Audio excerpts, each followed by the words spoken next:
Apocalipse 3, por gentileza, vamos à mensagem da palavra de Deus. Apocalipse 3, versículo 11, está escrito assim: Eis que venho sem demora, guarda o que tens, para que ninguém tome a tua coroa. Pode sentar.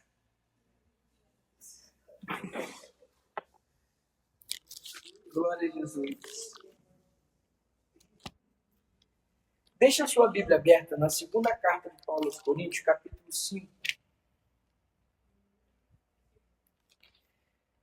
2 Coríntios, capítulo 5.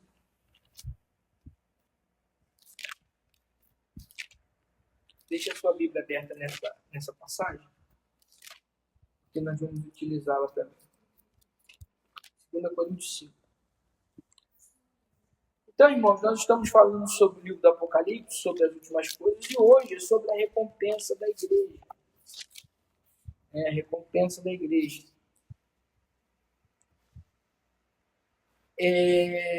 Jesus está vindo para a igreja. Quantos estão esperando a volta do Senhor Jesus aqui? Diga amém.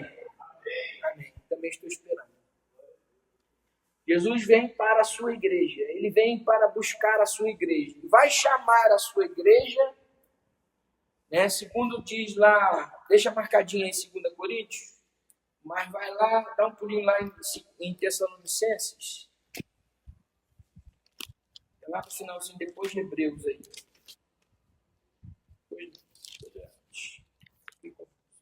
Antes. Depois de Colossenses, né? Tessalonicenses, 1 Tessalonicenses 4, versículo 15 em diante, diz assim: Dizemos-vos, pois, isto pela palavra do Senhor, que nós que ficarmos vivos para a vinda do Senhor, não precederemos os que dormem. Porque o mesmo Senhor descerá do céu com alarido e com voz de arcanjo, com trombeta de Deus.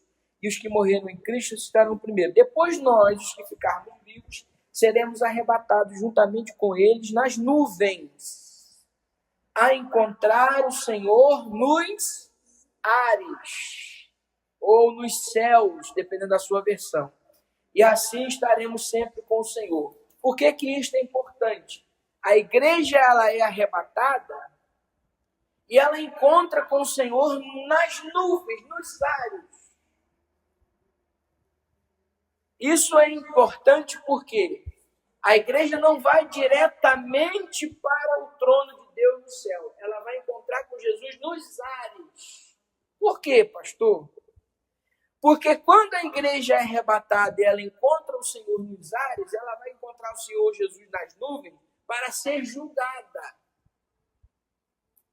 E esse julgamento vai trazer algumas coisas à tona, que no céu não se pode entrar. Ele não vai trazer pecados à tona. Não, nossos pecados foram perdoados. Ele não vai trazer problemas. Essa história de que vai ter um telão, que vai passar, né? Eu antigamente, quando eu era criança, eu sou assembleiro desde que nasci. Quando eu era criança, eu escutava muito assim: vai ter um telão lá no dia, tá? Que vai passar. Você escutou isso também, né? Tá rindo? Vai ter um telão, vai passar no dia lá tudo que você fez, você vai ver só. Isso aí não vai acontecer não, irmão. Isso aí é terrorismo. A Bíblia não dá respaldo para isso não. O que vai acontecer no julgamento da igreja é um tribunal para galardão e recompensa. Não é um tribunal para tirar alguém da salvação.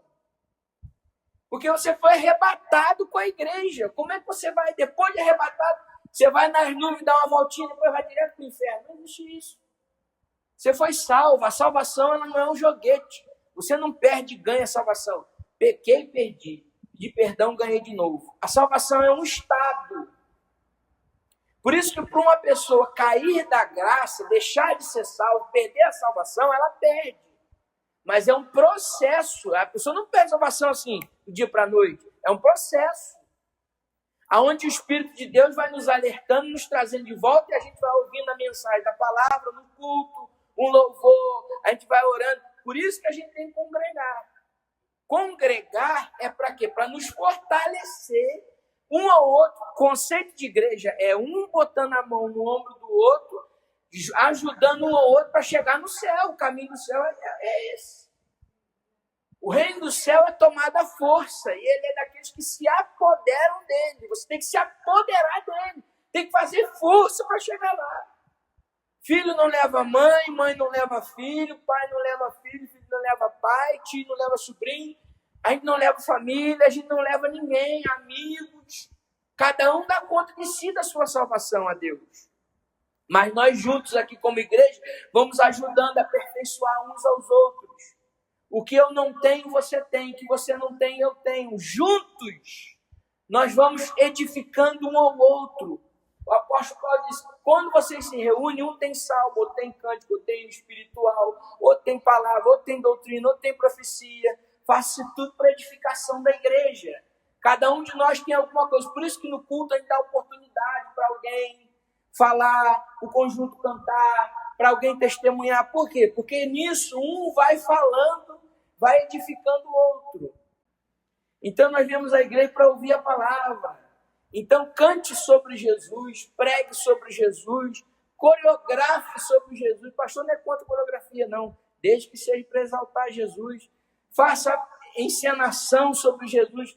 Tudo sobre Jesus. O nosso culto tem que ser sobre ele, porque a gente vai lembrando dele, vai fortalecendo nossa fé, vai sendo edificado, e daqui a pouco a gente está chegando lá, para a glória de Deus.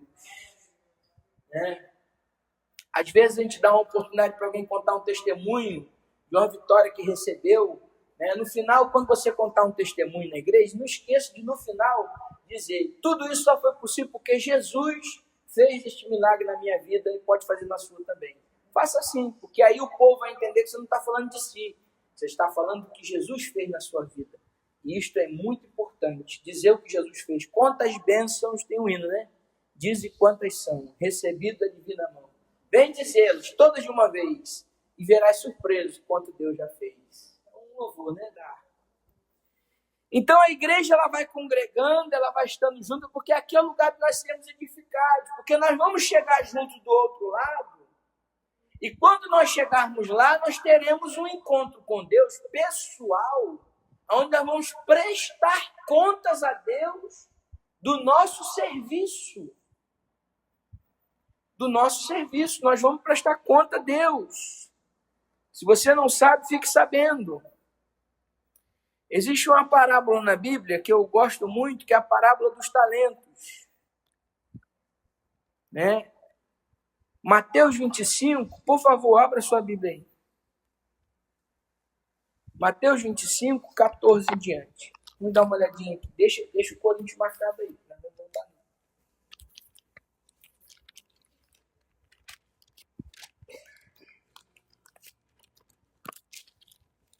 Mateus 25, 14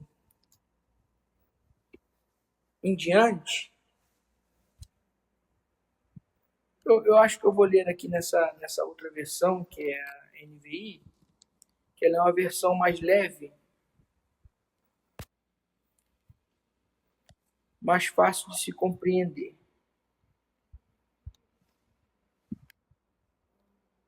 Os irmãos vão acompanhando aí. Quando alguém estiver pregando, irmãos, confira o que a pessoa está lendo na Bíblia, na sua Bíblia, confira. Porque os crentes de Bereia faziam isso e Paulo elogiou eles, porque Paulo estava pregando e eles estavam conferindo. Isso é muito importante. Mateus 25, a partir do verso 14, diz assim: o reino dos céus também será como um homem que, ao sair de viagem, chamou os seus servos e lhes confiou seus bens. A um deu 5 talentos. O que são os talentos? Talentos aqui são moedas. O talento é uma moeda grega, porque a gente entende talento como habilidade. Não é habilidade, não. Talento aqui é uma moeda. Então, a um deu 5 moedas. A tradução seria essa. A outro deu 2, a outro deu 1, de acordo com a capacidade de cada um. Aí você diz assim, Deus não escolhe os capacitados, capacita os escolhidos. Não é verdade. Porque a Bíblia não diz isso. A Bíblia diz, de acordo com a capacidade de cada um. Ele distribuiu os talentos de acordo com a capacidade de cada um. Então, o que nós temos que fazer? Nós temos que nos preparar para aumentar a capacidade para que Deus venha nos usar mais. Deus vai te usar dentro daquilo que você consegue render. Ele deu uma moeda para cada um de acordo com a sua capacidade. Em seguida, partiu de viagem. O que havia recebido 5, saiu imediatamente, aplicou e ganhou mais 5. Também o que tinha 2 talentos, ganhou mais 2. O que tinha recebido 1, saiu, cavou um buraco no chão, escondeu o dinheiro do seu senhor. Depois de muito tempo, o senhor deles, servos, voltou e acertou conta com eles. O que tinha recebido 5 talentos, trouxe outros 5 e disse: o senhor me confiou 5, veja, ganhei mais 5. O senhor respondeu: muito bem, servo bom e fiel. Você foi fiel no pouco, e eu o porei sobre o muito. Venha e participe da alegria do seu senhor. Veio também o que tinha recebido 2 talentos e disse: o senhor me confiou 2 talentos, eu ganhei mais 2. O senhor respondeu: muito bem, servo bom e fiel. Você foi fiel no pouco, eu o porei sobre o muito. Venha e participe da alegria do seu senhor. Por fim, veio o que tinha recebido 1 talento e disse: eu sabia que o senhor é um homem severo, que colhe onde não plantou, ajunta onde não semeou. Por isso tive medo. Saí e escondi meu talento no chão. Veja que aquilo que está pertence ao senhor. O senhor respondeu: servo mau e negligente. Você sabia que eu colho onde não plantei, ajunto onde não semeei? Então você deveria ter confiado meu dinheiro aos banqueiros, para que quando eu voltasse, recebesse de volta com juros. Tome dele o talento e deem àquele que tem 10. Porque todo aquele que tem, mais será dado em grande quantidade. Mas o que não tem, até o que tem, lhe será tirado. E lancem fora o servo inútil nas trevas, onde haverá choro e ranger de dentes. Essa passagem, alguém pode confundir ela e trazer uma explicação um pouco difícil. Mas ela é bem simples. Jesus está ensinando o seguinte: se você foi colocado, foi confiado a você alguma coisa para você fazer, multiplique aquilo que Deus confiou em você. É um privilégio ser confiado por Deus. Você foi confiado por Deus com o ministério da oração? Ore por quem está fazendo outra coisa. Foi confiado a você o ministério do louvor? Cante. Foi confiado a você o ministério da intercessão? Interceda. Foi confiado a você o ministério do serviço? Sirva. E assim todos os outros, porque a gente pensa que chamada ministerial só quem está com o microfone na mão, e não é não. Deus chama até a criança. Microfone na mão não quer dizer nada, cargo não quer dizer nada. Deus chama cada crente para algo na obra do Senhor. Todos nós temos dons e talentos. Ninguém aqui é inútil, ninguém aqui é membro de cadeira, né? Que aqui não tem banco para falar cadeira. Ninguém aqui é membro de cadeira. Membro de cadeira é parafuso e aço inox. Não, nós somos membros do corpo e cada um aqui tem uma relevância, uma importância única diante de Deus. Só que o que Jesus está querendo ensinar nessa parábola, está dizendo o seguinte: que um dia nós vamos prestar contas do que nós estamos fazendo para Deus, de como estamos fazendo, por que estamos fazendo, a motivação pelo qual estamos fazendo e se nós estamos fazendo. Só que ele conta aqui que aquele que tinha 1 talento apenas, enterrou ele, escondeu e não fez nada. E esse aqui perdeu a salvação dele. Por quê? Porque ele teve um mau pensamento acerca de Jesus. O Senhor, ele disse: o Senhor é um Senhor ruim, que planta onde não, que colhe onde não plantou, que exige muito. O Senhor é um Senhor muito ruim. Ele não quis servir ao Senhor. Ele não se submeteu ao Senhor, ao serviço do Senhor. Ele disse: não, eu não vou servir a Deus. Ele estava no meio dos outros céus, mas não quis servir a Deus. Eu não vou me submeter ao Senhor, vou fazer o que eu quero. Perdeu a salvação. Perdeu a salvação Porque ao invés dele pegar aquilo que Deus confiou a ele e trabalhar, ele disse, não, eu vou atrapalhar os demais. Perdeu a salvação, porque além de não ajudar, ele estava atrapalhando. Isso é muito sério. Porque nós vamos prestar contas a Deus nesse tribunal, porque haverá 2 tribunais. Esse tribunal que eu estou falando aqui é o tribunal de galardão de recompensa. Agora, o tribunal que haverá no final, que é chamado juízo final, nós não vamos participar dele. Eu não quero ver nenhum dos irmãos no juízo final. Porque o juízo final é o último julgamento do trono branco, só vai participar dele os ímpios. Vão participar para serem condenados. Aí nesse sim, nesse vai ter o telão. Nesse vai ter o telão do juízo final. O tribunal de Cristo é para recompensar a igreja. E Paulo fala também sobre ele.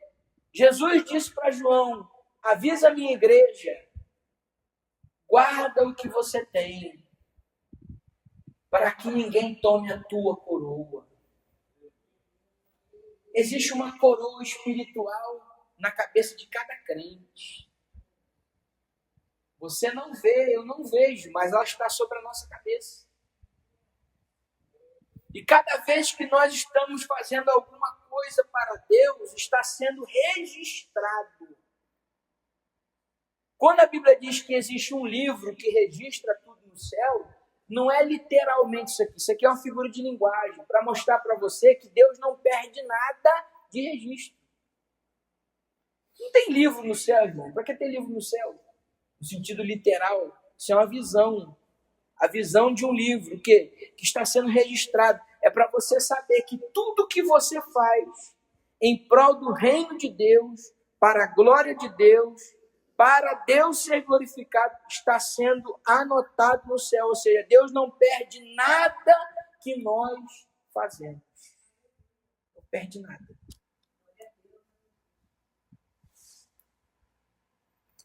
E como será esse tribunal, pastor? Agora sim, nós estamos lá em Coríntios.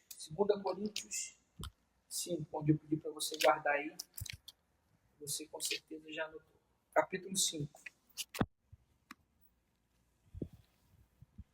Versículo 10. Por favor, alguém leia bem forte para a gente aí. Trazendo sempre, 2 Coríntios 5, 10. porque todos devemos comparecer ante o tribunal de Cristo, para que cada um receba segundo o que tiver feito por meio do corpo, ou bem ou mal. Isso. Todos devemos comparecer ante ao tribunal de Cristo, para nós recebermos a recompensa, ou seja, aquilo que nós fizemos, seja bom ou seja mal. A palavra comparecer aqui, no grego, significa tomar conhecimento aberto e publicamente. Deus vai trazer à tona, publicamente, aquilo que nós fizemos para Ele. Não seremos julgados de acordo com os nossos pecados, porque Cristo está sobre nós, perdoando os nossos pecados. Então vai ser feito o quê, pastor? Nós vamos receber ali uma sentença sobre as nossas obras. Porque nós estamos sendo avaliados. Irmãos, nós somos salvos. Nós somos salvos na pessoa bendita do Senhor Jesus Cristo.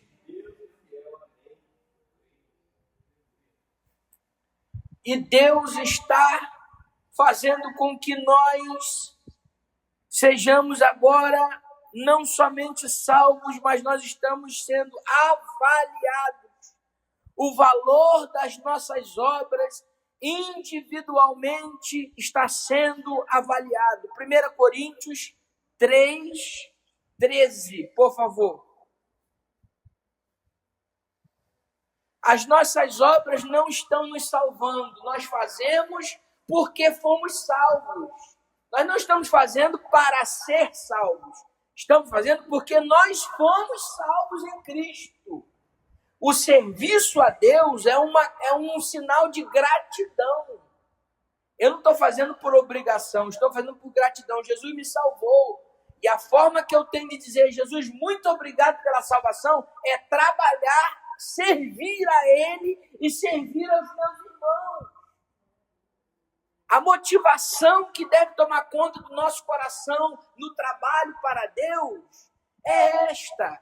Vou fazer, vou servir, porque Cristo foi o primeiro que me serviu. Ele me serviu na cruz do Calvário, Ele me salvou. Então eu digo, Senhor, muito obrigado. Como eu digo muito obrigado? Servindo a Ele e servindo aos meus irmãos. Eu estou dizendo, muito obrigado, Senhor, pela salvação que Tu me deste. Mas nós estamos sendo avaliados individualmente. 1 Coríntios 3:13. A obra de cada um se manifestará. Na verdade, dia a declarará. E pelo fogo será descoberta. E o fogo provará qual seja a obra de cada um. Isso é interessante porque aqui Paulo está falando sobre o fundamento da igreja, que é Cristo Jesus. Ele é o fundamento, ele é a fundação da igreja. A igreja está edificada sobre ele. Estou falando de fundação como se fosse uma obra mesmo. Mas ele diz assim, nesse edifício, nós é que estamos edificando. Ele não está dizendo que o ministério está edificando. Ele não está dizendo que os obreiros estão edificando, que os pastores estão edificando, que os pregadores estão edificando, que os grandes cantores estão edificando. Não, ele está dizendo nós, eu e você, membros da igreja, nós estamos edificando em cima deste fundamento que é Jesus e a doutrina dos apóstolos. Nós estamos construindo esse edifício chamado igreja. Você e eu somos parte deste edifício, desta construção. Louvado seja o nome do Senhor por isso. Quem éramos nós? Éramos pecadores, perdidos, miseráveis, longe da presença de Deus. A Bíblia diz, éramos detratores, éramos desobedientes, éramos rebeldes, éramos cegos, éramos mortos espiritualmente. Hoje eu sou o quê, pastor? Você é parte da construção do reino de Deus hoje. Isso é uma coisa muito gloriosa, isso é um privilégio. Ser crente é um privilégio muito grande. É um privilégio ser crente, porque nós não éramos nada e hoje nós somos parte da obra do reino de Deus, da edificação, do edifício do corpo de Cristo. Lá no mundo você não era nada, lá no mundo você não era ninguém, lá no mundo eu não era ninguém, eu não era nada, eu era pecador, eu era digno do inferno. Aqui eu sou uma peça do reino de Deus. Eu sou alguém importante aqui dentro porque Jesus me salvou. Você é importante porque Jesus te salvou. Só que isto que nós somos está sendo avaliado por Deus. Ele disse, ninguém pode pôr outro fundamento, no versículo 11. No versículo 12 ele diz, e se alguém sobre este fundamento edificar um edifício de ouro, prata, pedras preciosas, madeira, feno, palha, a obra de cada um se manifestará.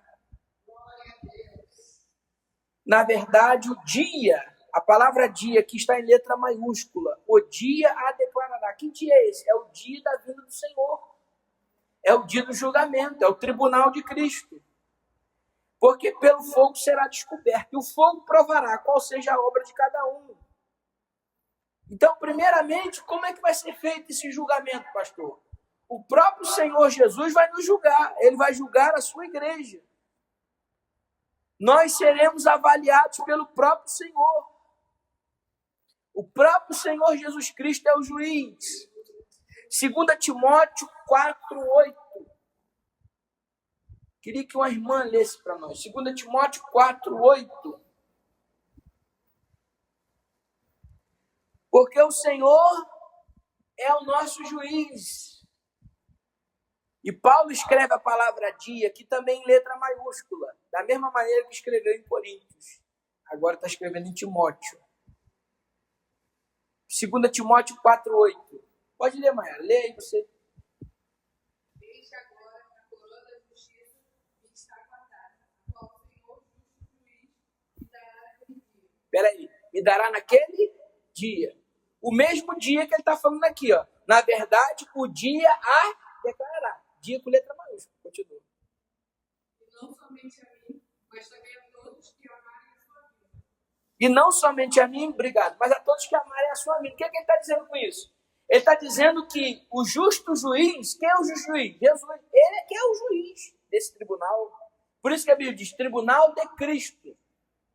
Ele é o juiz que se assentará para julgar a sua igreja.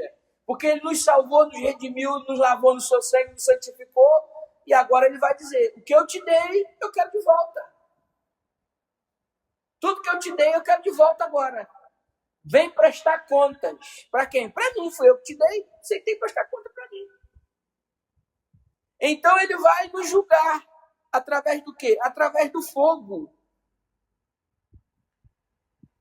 Todos devemos. Todos os fiéis que forem arrebatados irão comparecer nesse tribunal. E que fogo é esse, pastor? O fogo vai passar. É como se nós estivéssemos diante de uma fila. E ele vai dizer, me mostra tuas mãos. O que tu fizeste? Mostra tuas mãos. Aí tu vai olhar, aí ele vai olhar tuas mãos. Que fogo é esse, pastor? De onde está esse fogo? Esse fogo está lá em Apocalipse. Olha lá. Apocalipse capítulo 1. Versículo 14. Você vai achar esse fogo lá. Apocalipse 1, 14. O que diz aí?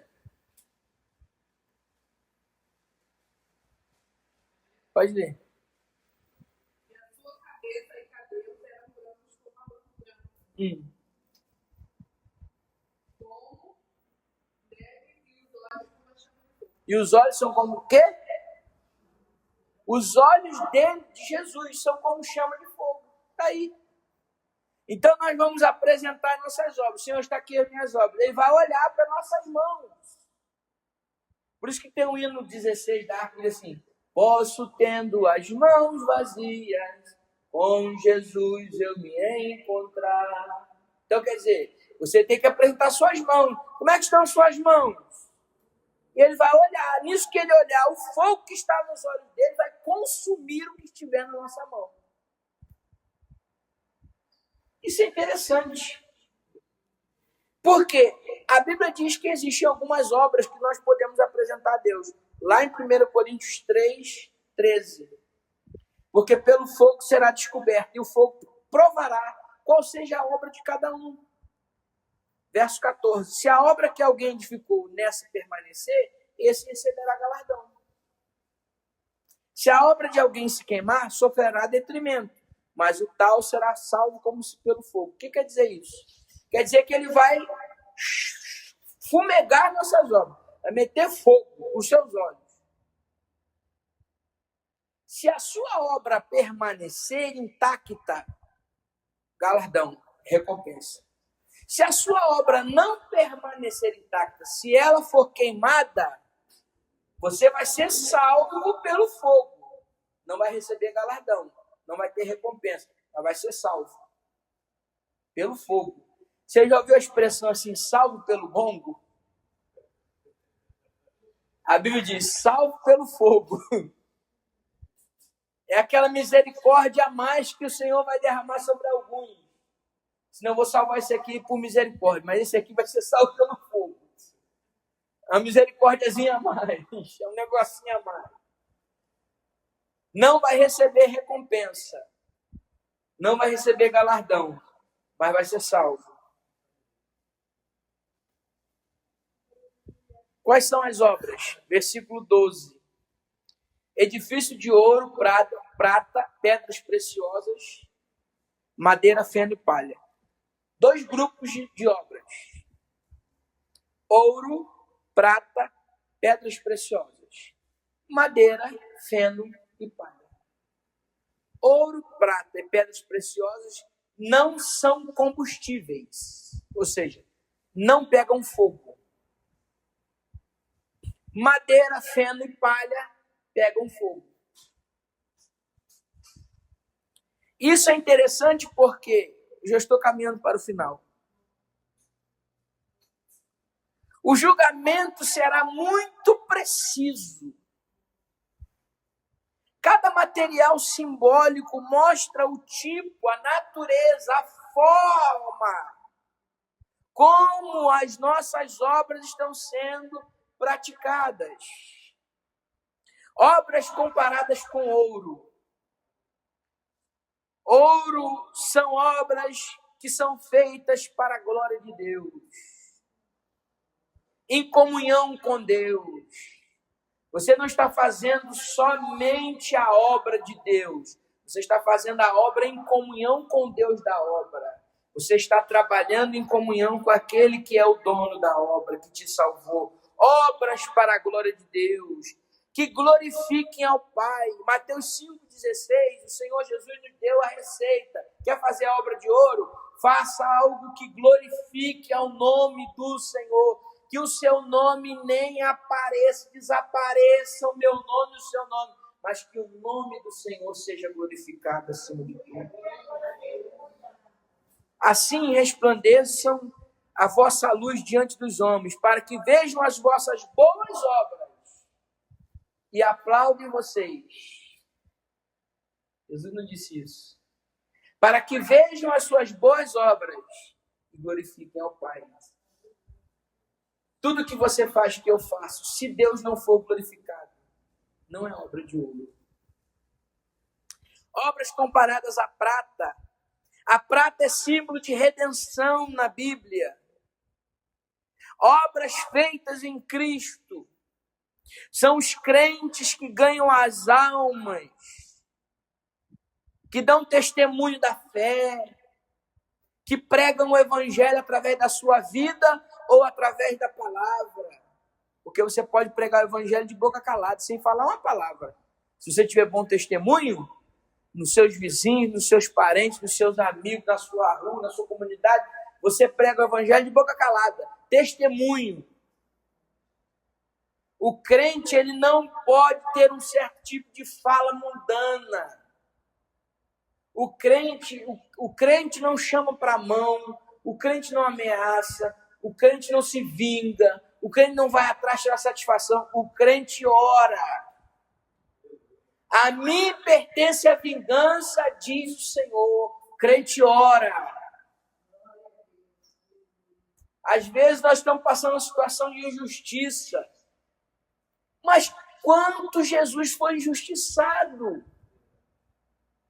Você já viu Jesus tirando satisfação com aqueles 9 leprosos? 10 leprosos foram curados. Presta atenção nisso aqui. Isso aqui é uma chave para a tua vida. 10 foram curados. 9 foram embora. Um voltou para agradecer. Você vê Jesus indo atrás dos 9 dizendo, vagabundo, não era para ter te curado. Tu nem me disse obrigado. Vê Jesus tirando satisfação com aqueles que gritaram, crucifica, crucifica. Ele poderia ter dito assim, anjo, manda um fogo aqui descer do céu, queimar essa turma toda. Tinha queimado. Mas em tudo sofreu calado. O apóstolo Paulo, ele nos ensina, sofre, pois, comigo. Ele está ensinando Timóteo. Timóteo é um jovem obreiro. Ele está dizendo, Timóteo, sofre, pois, comigo as aflições de um bom soldado. Porque o soldado que milita nesta guerra não se embaraça com os negócios desta vida, a fim de agradar aquele que o alistou para a guerra. Você está alistado no exército. Eu estou sentindo a graça de Deus nessa palavra. Meu corpo está todo arrepiado. Você está alistado no exército. Eu estou alistado no exército.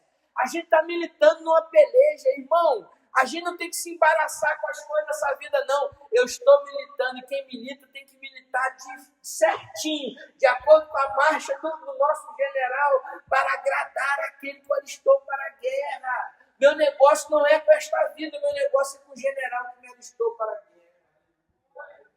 Você está sendo injustiçado? Tem uma palavra de Deus para você. Ora. A justiça de Deus, ela vem. Ela não tarda e também não falha. Tem gente que diz, a justiça de Deus tarda, mas não falha. Tarda nada. Deus faz tudo na hora certa. Está sendo injustiçado, o anjo de justiça vai passar na sua casa. Vai passar. A Bíblia diz que o juízo começa pela casa do Senhor, vai passar. Então não se preocupe não, porque Deus está vendo tudo. O crente, ele prega a palavra quando ele levanta no ônibus para dar lugar para o idoso. Essa semana eu estava andando na rua em Angra e eu vi duas senhoras assim com aspecto oriental, olhinho puxado, sabe? Eu vi que elas não são daqui. E estavam com um mapa na mão assim, isso aqui é onde? Isso aqui é onde? Estavam desesperadas. Aí eu passei, olhei para ela e falei assim, senhora, eu estava indo fazer um trabalho. Eu estava indo ao banco, eu passei, olhei e falei assim, a senhora quer ajuda? Ela olhou para mim assim, eu estava vestido social, estava com a camisa social, calça social. Ela olhou para mim assim, quero, me ajuda. Aí eu falei, o que a senhora precisa? Eu quero ir não sei aonde, ponto turístico, não sei aonde, isso aqui. Eu falei, vai aqui, assim, assim, assim, tem ali, vai lá no shopping, não sei aonde, pá, tal. Ela olhou e disse, você é daqui? Você é de Angra? Eu disse, sou angrense, desde que nasci. Aí ela disse assim, muito obrigado pela sua educação. Eu falei para ela, Deus te abençoe. Aí ela entendeu, deve ser crente. Eu não preguei para ela, não falei, Jesus te ama, não precisei. Eu simplesmente fui educado, orientei e disse, Deus te abençoe. Trouxe Deus para a conversa. Ela olhou e disse, deve ser diferente. Esse aí é crente. Quando ela perguntou, você é daqui? Quase que eu disse para ela, eu nasci aqui, mas não sou daqui. Quase que eu falei para ela. De repente ela não ia entender, né? Eu disse, a senhora é de onde? Ela disse, sou de São Paulo. Ela estava com um crachá assim do navio. Era uma passageira do navio. Eu fui educado com ela. Eu evangelizei ela sem pregar o evangelho. Porque nós, aonde passamos, alguém tem que olhar e dizer como a sunamita, ali vai um homem de Deus. Ali vai uma mulher de Deus. Pelo nosso jeito de andar, de se vestir, de falar, de se portar, de cumprimentar, alguém tem que olhar e dizer, aí vai o servo de Deus. A luz de Cristo brilhando na sua vida é como a prata. A sua obra vira uma obra de prata diante de Deus. Pedras preciosas são um símbolo do Espírito Santo. Obras feitas pelo poder do Espírito Santo. Adorar a Deus em espírito e verdade. Você sabia que quando você está no culto, você está adorando a Deus, você está prestando serviço a Deus. Serviço de pedra preciosa em espírito e em verdade. Por isso que no culto a gente não fica zapeando. No culto a gente não fica mandando áudio. No culto a gente não fica gravando áudio, ouvindo áudio. No culto a gente não fica pensando na revista Avon, lendo revista Avon, escolhendo perfume. No culto a gente não fica comprando móvel. No culto a gente não fica ligado no jogo, na final, que está passando não sei onde, vendo o placar. No culto a gente não fica ligado nessas coisas. No culto nós estamos ligados aonde? Ligados no céu. Adorando em espírito e em verdade. No culto a gente não fica reparando a roupa da irmã, a roupa do irmão, se o pastor está pregando certo ou errado, se o pregador falou isso ou falou aquilo, se o cantor errou a nota ou não errou, se o músico errou o tom ou não errou. No culto a gente está dizendo glória a Deus, aleluia, eu estou prestando serviço de pedras preciosas.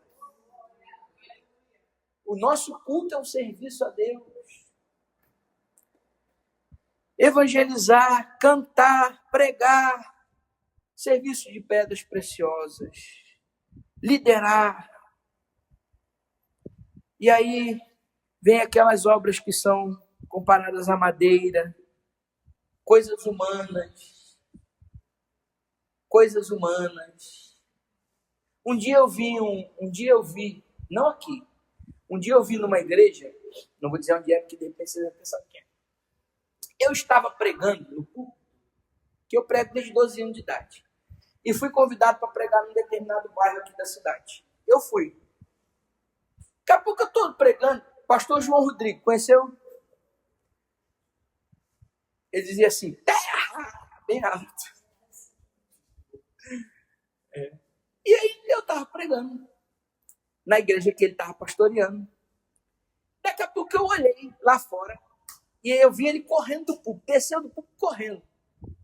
Aí eu disse para o irmão que estava do meu lado, eu estava pregando, eu parei a pregação, fiquei olhando assim, depois eu continuei, e eu estou vendo aquele saragaço na frente da igreja, aquele alvoroço. Terminou a pregação, eu perguntei para o irmão que está do meu lado, o que ele estava vendo ali? Ele disse, pastor, duas irmãs estavam se pegando na cantina, uma no cabelo da outra. O pastor desceu para apartar a briga. Eu disse, sangue de Jesus tem poder. Que serviço é esse? Fazendo as coisas para Deus debaixo de confusão, de briga. Coisa humana. Coisa humana. Eu vi uma vez, eu fui ali de conjunto 3 anos. Eu vi um jovem uma vez chegar para o regente e falar assim, você só gosta de botar eu para cantar dia de semana, né? No domingo é o outro que canta. Eu vi isso acontecer. Tirar satisfação para o regente assim. Eu não fiz nada, fiquei na minha, porque a Bíblia diz para você não botar a mão na panela quente, né? Não é bem assim, mas a gente... Aí eu fiquei pensando em casa, eu falei, meu Deus, o mesmo Deus que está na igreja domingo não está na igreja durante a semana? Então, se eu estou me importando se eu canto no sábado, na segunda, na terça, na quarta, na quinta, na sexta e no domingo, quer dizer que eu não estou cantando para Deus, estou cantando para o povo que está na igreja. Irmãos, eu estou aqui pregando terça-feira, dando ensino.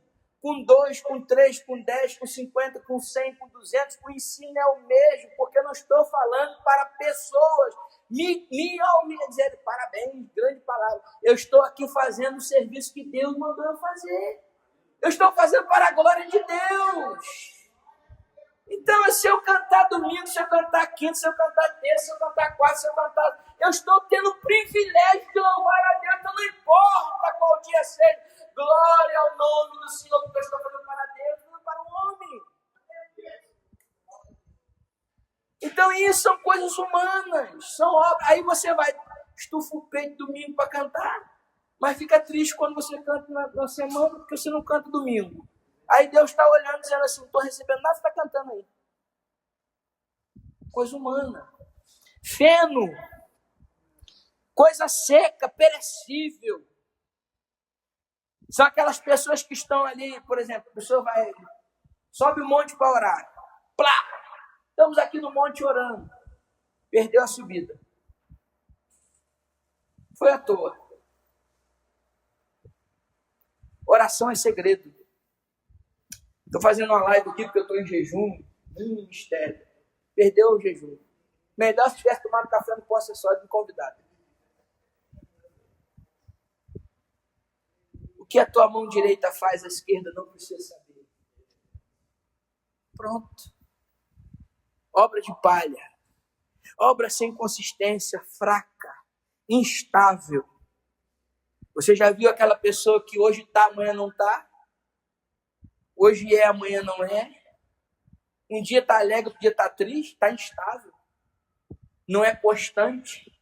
O apóstolo pode dizer assim, sejam firmes e constantes, sempre abundantes na obra do Senhor, sabendo que o vosso trabalho não é vão no Senhor. Melhor, disse Daniel, é o fim das coisas do que o princípio delas. Tu, porém, vai até o fim. Seja constante, seja firme. Não seja uma pessoa inconstante, porque Deus vai provar as tuas obras. Mas para finalizar, eu quero dizer que nós temos que entender que esse tribunal, ele vai trazer recompensas, galardões. Eu não sei o que é o galardão, irmão. A Bíblia não me diz, eu também não fico especulando. Mas eu sei que é uma recompensa. Não se preocupe com o que tipo de recompensa você vai receber. Não se preocupe se é grande, se é pequeno. Não se preocupe se é muito, se é pouco.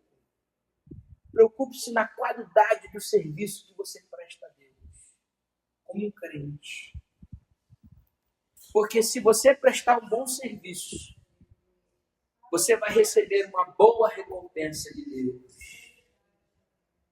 Bom serviço não está nos grandes púlpitos, nos grandes congressos, nos cartazes. Bom serviço não é quando você aparece no banner. Bom serviço não é quando alguém bota você lá em cima.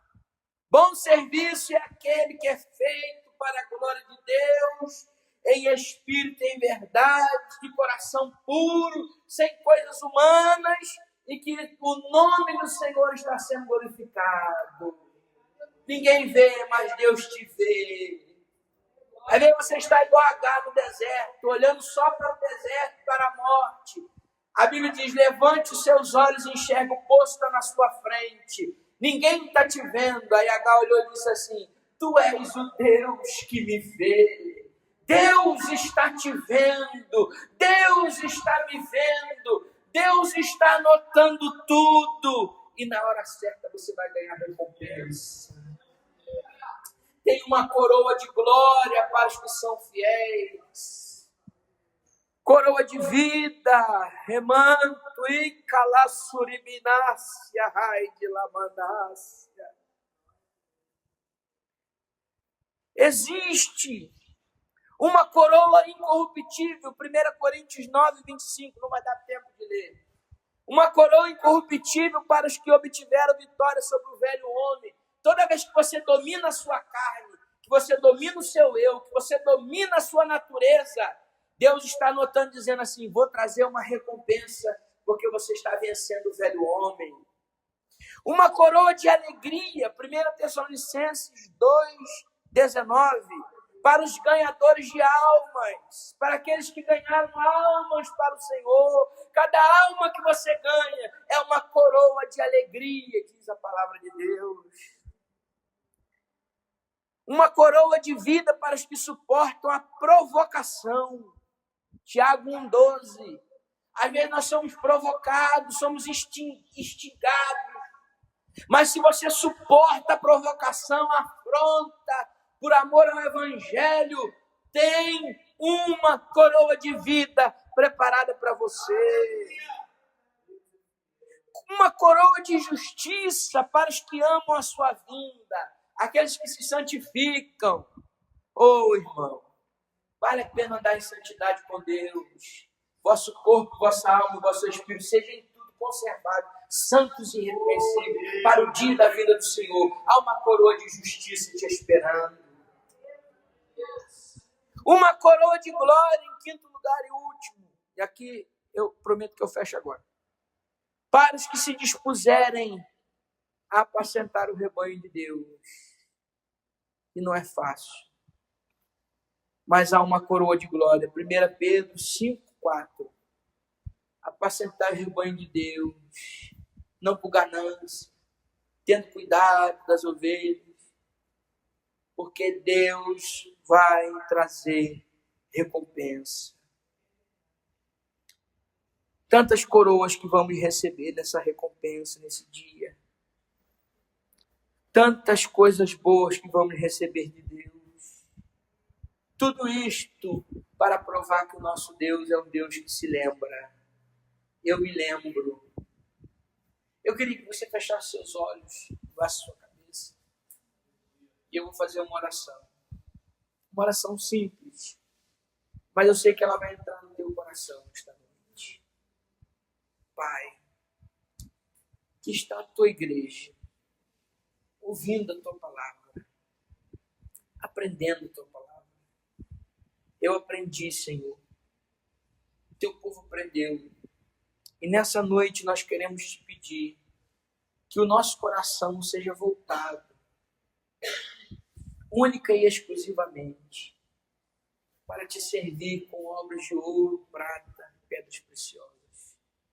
Se nós temos apresentado obras de madeira, de feno, de palha, muda essa história hoje. Nos faz entender e sair daqui, Senhor, confrontados, que nós possamos apresentar um serviço que te agrade, que seja do teu louvor, para a edificação da tua igreja, para a glória do teu nome. Glorifica o teu nome a partir deste serviço. Não queremos aparecer. No Santo dos Santos, a fumaça não permite que ninguém veja ninguém, porque a única coisa que deve aparecer é o brilho da tua glória. Que nós possamos brilhar esta glória cada dia mais. Assim, Senhor, traz saúde espiritual para todos que ouviram a tua palavra nesta noite. Em nome de Jesus. Amém. Graças a Deus.